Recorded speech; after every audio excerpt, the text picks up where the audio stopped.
నమస్తే ఆంధ్రప్రభకి స్వాగతం.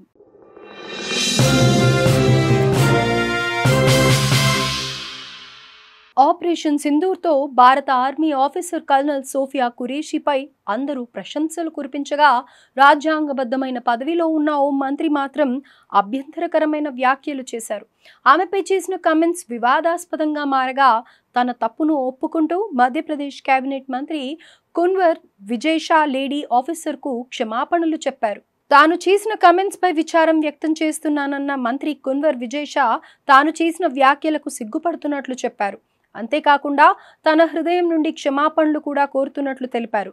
Colonel Sophia Qureshi తనకు నిజమైన సోదరి కంటే ఎక్కువని, ఉగ్రవాదులపై ఆమె ప్రతీకారం తీర్చుకుందన్నారు. అయితే తనకు ఎవరిని బాధ పెట్టాలనే ఉద్దేశం లేదన్న మంత్రి విజయ్ షా తాను చెప్పిన దాని గురించి ఎవరైనా చెడుగా భావించినట్లయితే క్షమించాలని కోరారు.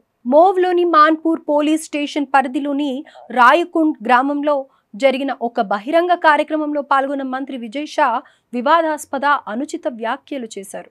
దీనికి సంబంధించిన వీడియో సోషల్ మీడియాలో వైరల్గా మారింది. నెటిజన్లంతా ఆయనపై ఆగ్రహం వ్యక్తం చేయడంతో పాటు మంత్రి పదవికి రాజీనామా చేయాలన్న వాదనలు వెల్లువెత్తాయి. మరోవైపు కల్నల్ సోఫియా ఖురేషీపై చేసిన అభ్యంతరకర వ్యాఖ్యల నేపథ్యంలో మంత్రి కున్వర్ విజయ్ పై మధ్యప్రదేశ్ హైకోర్టు ఆదేశాల మేరకు ఇండోర్లోని మోవ్లోని మాన్పూర్ పోలీస్ స్టేషన్లో ఎంపీ, కేబినెట్ మంత్రి విజయ్ షాపై ఎఫ్ఐఆర్ నమోదైంది. కల్నల్ ఖురేషీపై చేసిన వివాదాస్పద వ్యాఖ్యలను హైకోర్టు సుమోటోగా స్వీకరించి 4 గంటల్లోగా మంత్రిపై ఎఫ్ఐఆర్ నమోదు చేయాలని డీజీపీని ఆదేశించింది. భారతీయ న్యాయ సంహిత సెక్షన్లు 152, 196(1) బి, 197(1) కింద మాన్పూర్ పోలీస్ స్టేషన్లో ఎఫ్ఐఆర్ నమోదైంది. విజయ్ షాపై చర్యలు తీసుకోవాలని మధ్యప్రదేశ్ సీఎం మోహన్ యాదవ్ సైతం ఆదేశాలు జారీ చేశారు.